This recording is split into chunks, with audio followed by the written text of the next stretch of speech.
E o título da mensagem hoje é: Amigos são agentes de cura. Você sabia disso? Amigos são agente de cura na nossa vida. Eu vou começar com uma frase aqui do C.S. Lewis que ele diz assim: a amizade é desnecessária.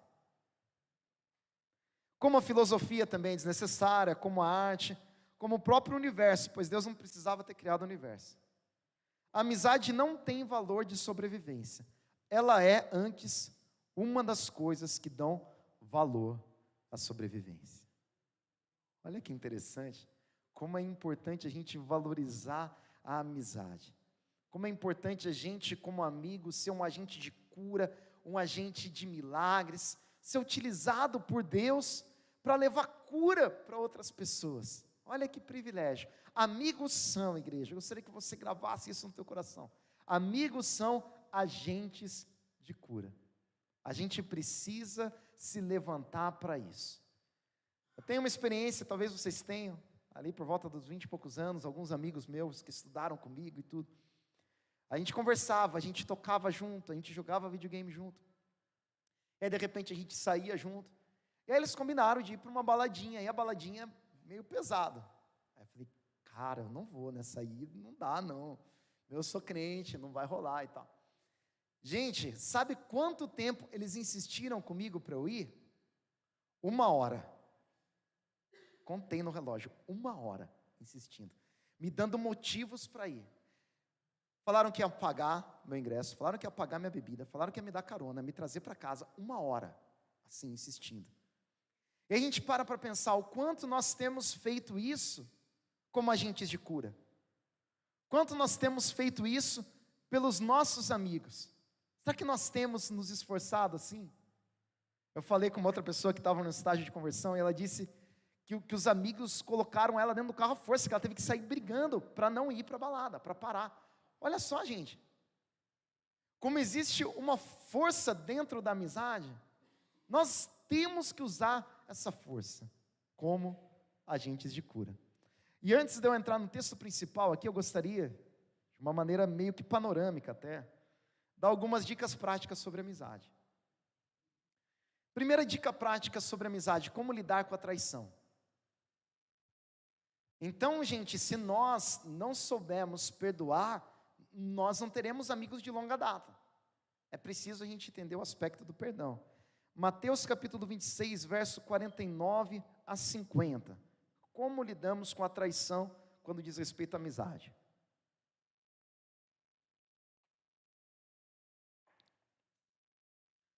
Dirigindo-se imediatamente a Jesus, Judas disse: salve, mestre, e o beijou. Jesus perguntou: amigo, o que é que o traz? Então os homens se aproximaram, agarraram Jesus e o prenderam. Aqui possivelmente você vai dizer: não, Judas não era amigo de Jesus, mas Jesus era amigo dele. Jesus chama Judas de amigo, lembrando que na Santa Ceia ele profetizou e ele sabia que Judas o trairia. Mesmo sabendo da traição, Jesus ama a Judas como amigo. Olha que exemplo lindo de Jesus Cristo, como lidar com a traição.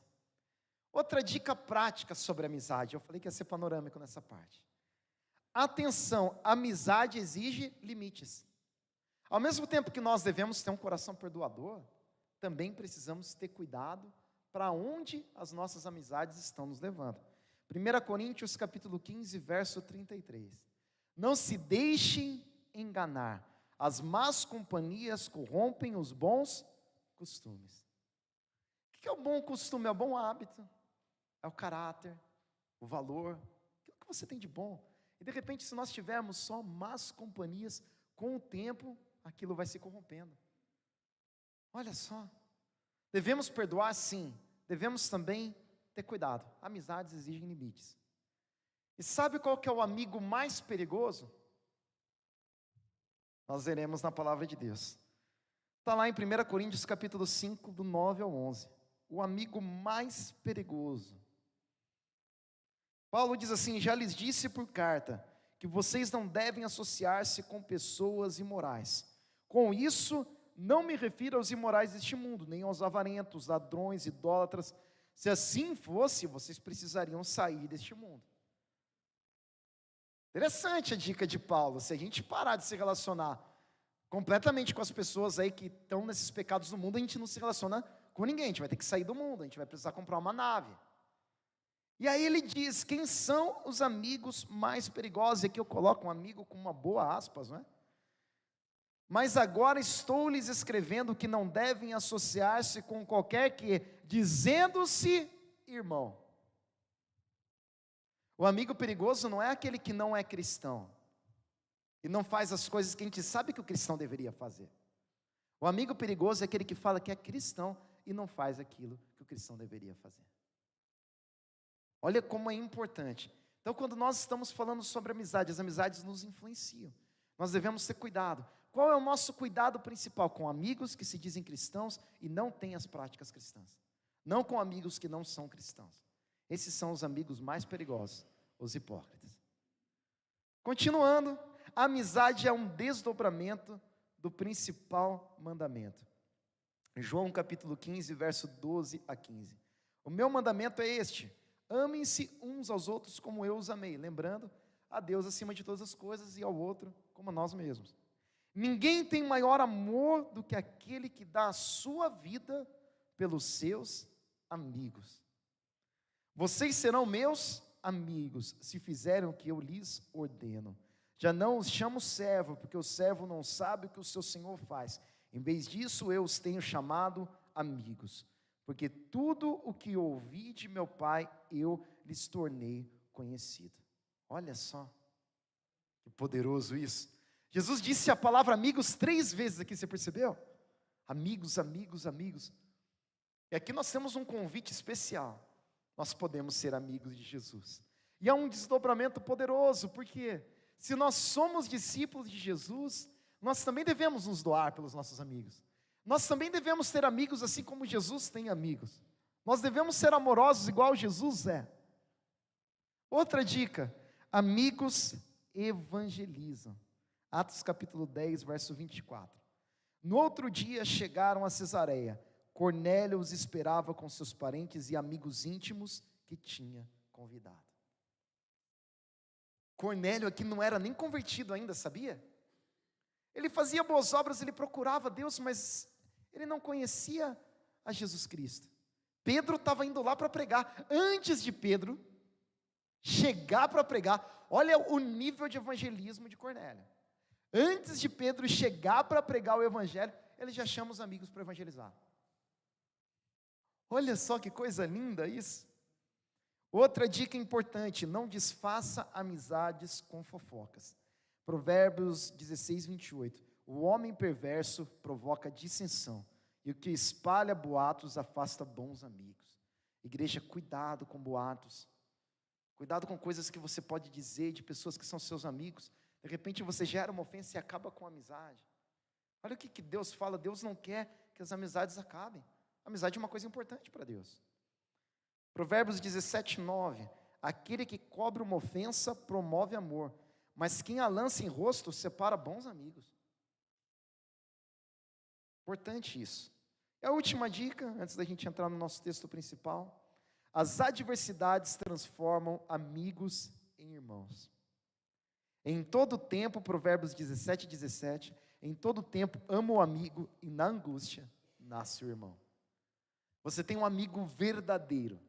Na hora que você passar pela dificuldade, aquele amigo não vai ser apenas seu amigo, ele vai se tornar um irmão para você. Olha que coisa linda. E agora eu queria ir para o texto com vocês, Lucas capítulo 5. Lucas capítulo 5, a partir do verso 18 até o verso 26. Vieram alguns homens trazendo um paralítico numa maca e tentaram fazê-lo entrar na casa para colocá-lo diante de Jesus. Não conseguindo fazer isso por causa da multidão, subiram ao terraço, o telhado, e o baixaram em sua maca através de uma abertura até o meio da multidão, bem em frente de Jesus. Vendo a fé que eles tinham, Jesus disse: homem, os seus pecados estão perdoados. Os fariseus e os mestres da lei começaram a pensar: quem é esse que blasfema? Quem pode perdoar pecados a não ser somente Deus? Jesus, sabendo o que eles estavam pensando, perguntou: por que vocês estão pensando assim? Que é mais fácil dizer, os seus pecados estão perdoados, ou levante-se e ande? Verso 24, mas para que vocês saibam que o Filho do Homem tem na terra autoridade para perdoar pecados, disse ao paralítico. Olha só a palavra de cura. Eu lhes digo, levante-se, pega sua maca e vá para casa. Imediatamente ele se levantou na frente deles, pegou a maca em que estivera deitado e foi para casa louvando a Deus, aleluia. Todos ficaram atônitos e glorificavam a Deus, cheios de temor, diziam: hoje vimos coisas extraordinárias. Hoje na Ser Vivo vimos coisas extraordinárias, vimos Deus atuando de maneira poderosa, vimos milagres acontecer, porque o mesmo Jesus, esse milagre, é o Jesus que opera nesse lugar, igreja. Você crê nisso? Aleluia, Senhor, glória a Deus, amém, Jesus. Olha só, o seu objetivo, igreja, deve ser o mesmo que desses amigos. O nosso objetivo deve ser levar os nossos amigos para Jesus. Eu não estou falando apenas de evangelismo, eu estou falando de comunhão. Quando um amigo seu, irmão da igreja, está precisando de alguma coisa, você senta e você ora com ele, você ajuda ele, você dá passagens e você dá conselhos bíblicos que são ali um bálsamo para a vida dele. Você leva ele para Jesus. Quando nós vemos Davi sendo perseguido pelo rei Saul, Jonatas vai até ele, e a palavra de Deus diz assim, que Jonatas ajudou Davi a achar forças no Senhor. Que sejamos esse tipo de amigo, amigos que são agentes de cura, para levar cura, tanto para os nossos irmãos aqui, quanto para aqueles amigos que estão lá fora ainda, porque eles virão em nome de Jesus. Outra coisa que nós aprendemos aqui, que a sua amizade, igreja, o amor que você tem pelos seus amigos, vai fazer com que você vença os empecilhos, vai levar você a vencer os empecilhos. Primeiro empecilho que eles tiveram da locomoção, não dava para eles chegarem para aquele paralítico e falar: ei, vamos lá, Jesus está em tal lugar. O que eles tiveram que fazer? Tiveram que providenciar uma maca, ou pegar uma maca. Além da maca, igreja, o que eles fizeram? Tiveram que carregar a maca. Tiveram todo um trabalho, realmente de quase ali, simbolicamente, pegar aquele homem no colo, para levá-lo até Jesus. Mas, isso não foi suficiente, você acredita? O homem era paralítico, difícil para levar para Jesus, colocaram ele numa maca, andaram com ele, e chegam, tem uma multidão enorme, Jesus está no meio de uma casa. O que eles fazem? Segundo empecilho, a multidão. E aí, igreja, olha só, Deus dá sabedoria, né? Um amigo que é agente de cura, ele precisa ter criatividade. Essa é uma lição linda de criatividade. Eles olham, telhado, já sei. Gente, é muito criativo, porque não tinha missão impossível na época deles. Eles não viram Tom Cruise descendo pelo telhado. Eles tiveram que criar a história. Eles foram lá, telhado, já sei, vou desfazer algumas coisas aqui. E aí o que a gente faz? Mas ele não anda. A gente amarra ele, você já pensou? Cara, você é louco, você vai descer ele no meio do povo. Não, vamos, os caras subindo no telhado. O que aqueles caras estão subindo no telhado? Gente, criatividade e ousadia. Você tentou convencer um amigo de um jeito, tenta de outro, tenta de outro, tenta de outro. Ousadia, romper barreiras ali. Eles largaram o óbvio. Eles fizeram uma coisa extraordinária. Nós devemos vencer os empecilhos que levam os nossos amigos a serem curados. Terceira lição que nós aprendemos aqui. A primeira cura dos nossos amigos, igreja, é a salvação. Primeira coisa que Jesus fala para ele não é levanta e anda. Primeira coisa que Jesus fala para ele é o quê? Os seus pecados estão perdoados. Olha que coisa linda. Eles levaram aquele amigo para Jesus, e Jesus se preocupou primeiro com a alma dele. E na palavra de Deus, a gente tem muito símbolo. E para ajudar um pouco a entender, duas enfermidades, elas são representativas na palavra de Deus. A primeira é a lepra. A lepra, ela significa a corrupção e a contaminação do pecado. Então ela vai avançando e ela vai corrompendo, assim como o pecado. A lepra corre por todo o corpo, assim como o pecado. A lepra leva à morte, assim como o pecado. A lepra, ela vai destruindo e contaminando tudo que ela toca, assim como o pecado.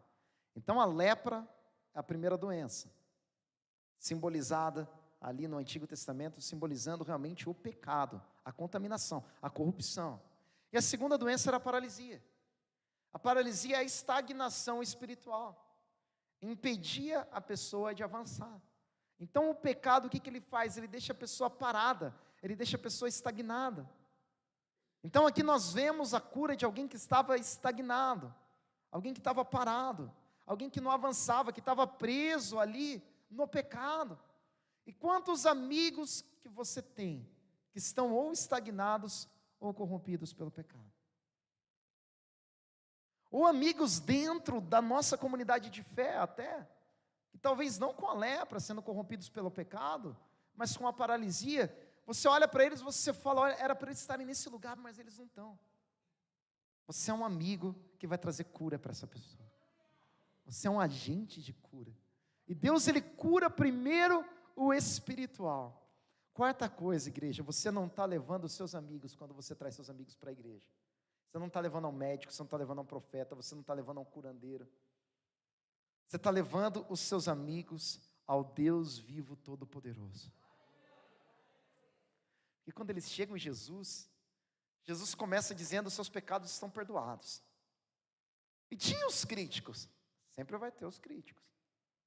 Eles eram corajosos, eles não estavam preocupados com os críticos. Mas os críticos estavam lá. Os críticos dizem assim: que blasfêmia. Seria uma blasfêmia, gente? Seria, né? Imagina se eu chegar e falar assim: ó, Gabi, eu perdoo os seus pecados. Seus pecados estão perdoados, Márcio, agora. Márcio, Michel endoidou. Não é? O que os críticos falaram? Ih, blasfêmia, estou vendo blasfêmia aí.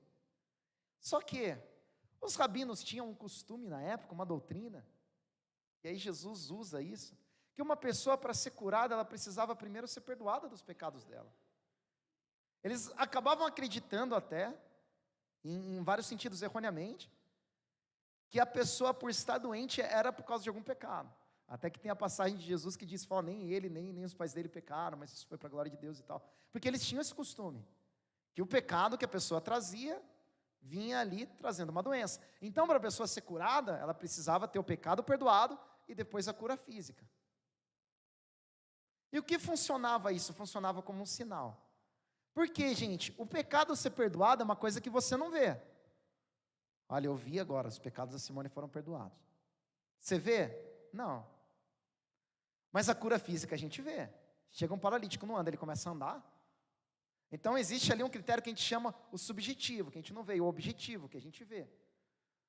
O subjetivo era o perdão de pecados, o objetivo era da pessoa levantar. Aí quando Jesus fala, o que é mais fácil? Eu falar que os pecados estão perdoados ou falar levanta e anda? Porque, igreja, uma coisa dependia da outra. E Jesus vai lá e manda aquele paralítico andar depois de ter perdoado os pecados. Como aquele paralítico começa a andar, ele arrebenta com o argumento dos rabinos, porque os rabinos olham para aquilo e falam, o objetivo, a cura eu vi. Se eu vi o objetivo, o subjetivo aconteceu. Se ele foi curado, os pecados dele foram perdoados. Se ele tem poder para curar, ele tem poder para perdoar pecados. Então naquele momento, igreja, aqueles amigos percebem que eles não estavam levando o amigo deles somente para ser curado.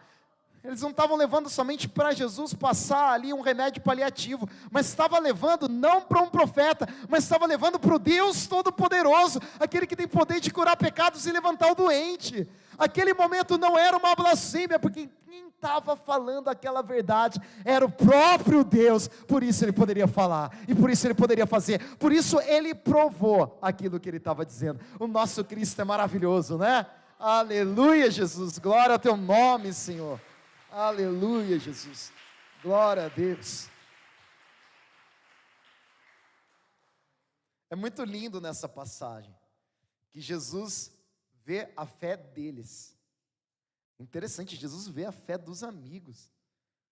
Você que é amigo, que está levando pessoas para Jesus, que está ajudando os seus irmãos em Cristo, Deus está olhando a sua fé.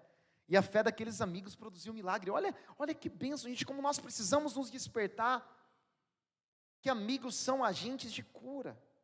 Glória a Deus por isso. Um verdadeiro amigo, igreja, ele busca a autonomia do outro.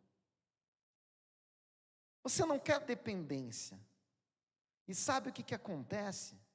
Ele volta sozinho para casa. Os amigos tiveram que levar, tiveram que abrir o telhado, tiveram que fazer tudo. Mas na volta, não precisa me carregar mais. Eu estou sozinho. Eu ando sozinho. Sabe por quê? Porque eu encontrei Jesus agora. Olha que coisa preciosa, igreja. Amigos não são amigos porque precisam de você. Às vezes a gente tem essa ideia. Será que a pessoa só é meu amigo porque ela precisa de mim? Não, nós temos que ser agentes de cura para que os nossos amigos tenham autonomia, para que eles cresçam, para que eles também tragam outros amigos, para que o evangelho multiplique. A nossa amizade não é que eles sejam carentes da nossa amizade o tempo inteiro, é que a nossa amizade produza cura neles, eles sejam assim independentes, sejam livres. Nós aprendemos aqui também, igreja, que amigos verdadeiros valorizam os elos familiares. Para onde ele volta? Para casa. Olha só que coisa poderosa aí. Agora você está curado, hein? Glória a Deus que você está curado. Faz tempo que a gente não vai no Morumbi assistir um jogo do São Paulo. Vamos lá assistir um jogo do São Paulo, pular na arquibancada. Foi isso que eles fizeram? Vamos para um bar agora, hein? Que saudade de tomar uma com você. Você ficava lá jogado naquela maca, sem grana, agora você vai poder voltar a trabalhar. Vamos para um barzinho, vamos comemorar essa vitória. É isso que eles fizeram? Não, ele volta para casa. Os amigos verdadeiros valorizam os elos familiares. Isso é importante, igreja.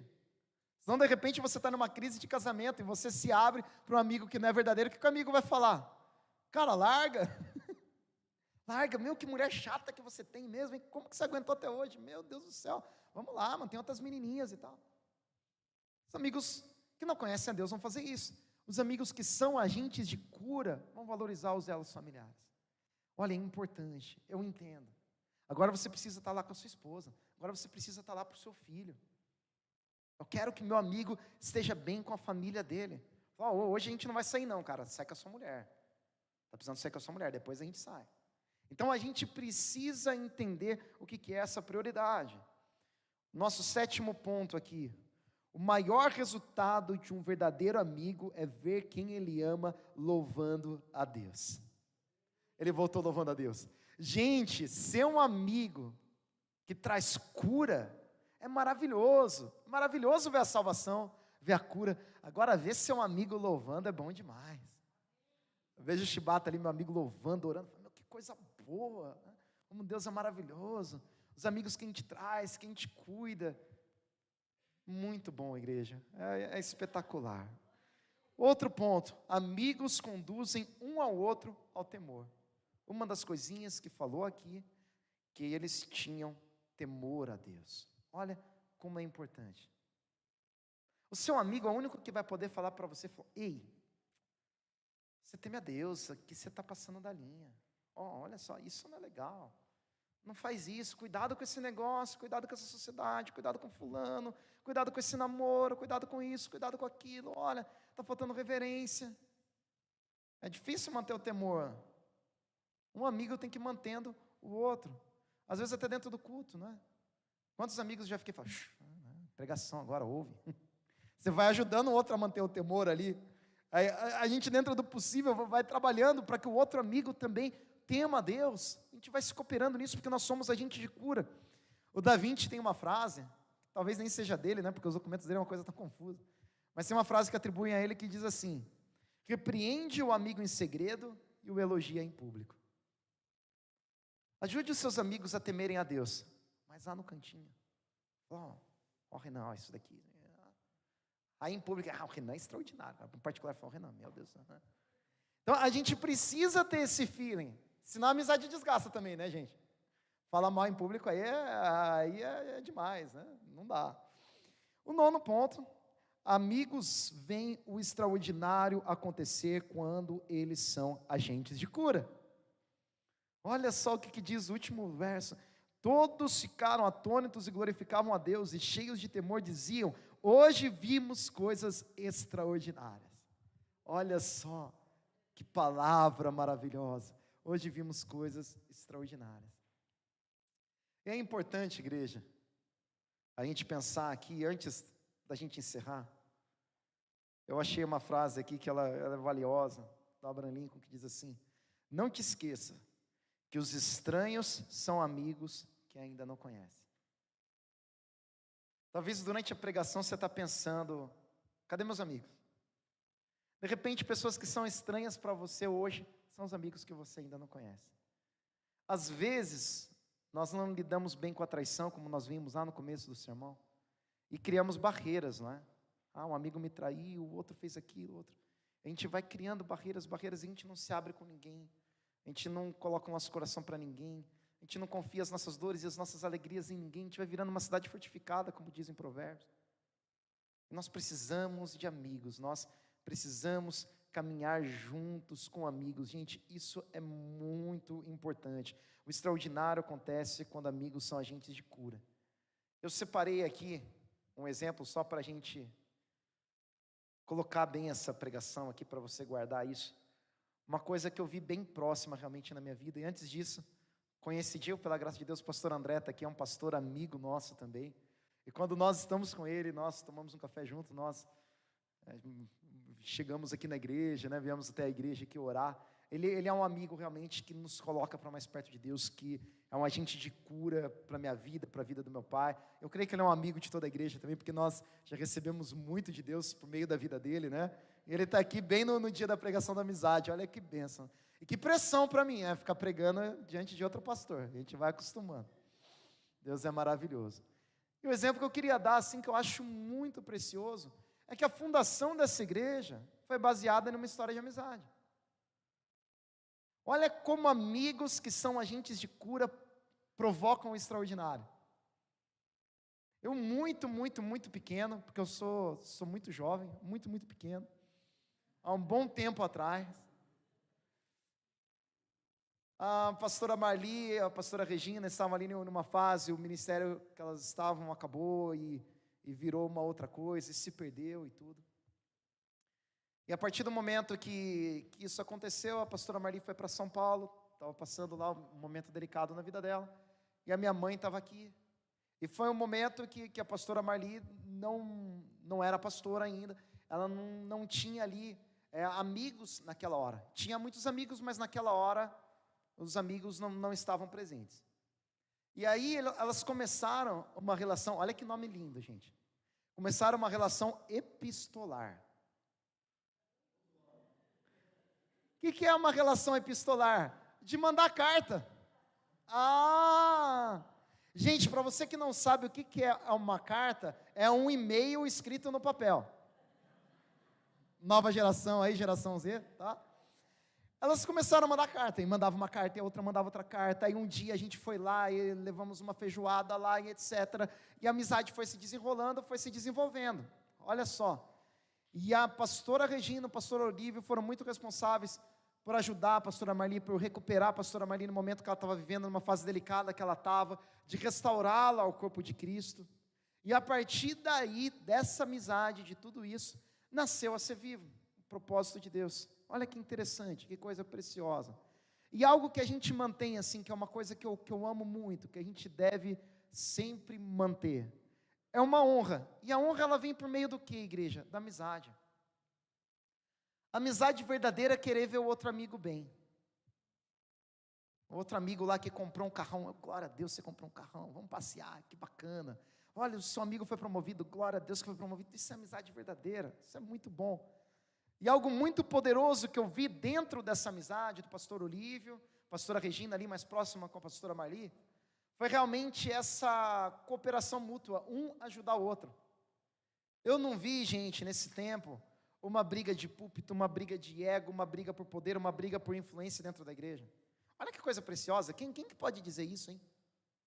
Olha que coisa linda, existem outros pastores que mantêm uma amizade linda, né? Mas estou falando de um exemplo que a gente vê aqui. Então, o que é precioso e o que é bom para a gente respeitar o dom do outro?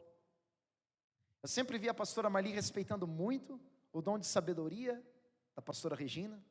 Eu sempre vi a pastora Regina respeitando muito o dom profético da pastora Marli. Eu nunca vi uma diminuindo a outra. Olha, agora a pastora Regina vai trazer palavra aqui, porque a palavra é mais importante. Ah, agora a pastora Marli é mais importante, porque a profecia é mais... Nada disso. Então, os amigos que são agentes de cura, eles promovem o extraordinário. Assim como a pastora Regina foi agente de cura na vida da pastora Marli, a pastora Marli é agente de cura na vida da pastora Regina tantas vezes e vice-versa. E nós somos agentes de cura um na vida do outro. Olha para aquilo que Deus tem nos levantado, igreja, que coisa maravilhosa. Deus está nos levantando essa noite como agentes de cura. E o último ponto que eu coloquei aqui: amigos serão amigos para sempre, se o Senhor for o Senhor deles. É uma frase do Michael Smith que eu peguei. Ela quer dizer o quê? Se você e seu amigo servem ao mesmo Deus, vocês serão amigos para sempre, porque vocês vão para o mesmo lugar, vocês vão viver a eternidade com Deus. Mas você tem amigos verdadeiros, você quer passar a eternidade com Ele, traga Ele para Jesus. Você tem amigos verdadeiros que estão aqui dentro, ajude seus amigos que estão aqui dentro para ficarem firmes em Jesus, para você passar a eternidade com eles. Não vai ser bacana, hein? Você está a eternidade inteira com seus amigos. A amizade mais duradoura que pode existir, ela só vem por intermédio do sangue de Jesus Cristo. Sem o sangue de Jesus Cristo, sua amizade vai durar no máximo 50, 70 anos, o que você viver aqui. Com Jesus Cristo, ela pode durar toda uma eternidade. Olha que coisa linda. O que você quer para os seus amigos? Que eles sejam eternamente seus amigos. Olha como isso é precioso, igreja. Eu peguei uma frase aqui do Elbert Hubbard, que ele diz assim: amigo, guarda isso, é aquele que sabe tudo a seu respeito, e mesmo assim, ainda gosta de você. Que Deus abençoe você poderosamente, igreja, em nome de Jesus, e você seja um agente de cura. Aleluia, glória a Deus. Amém, Senhor, aleluia, Jesus.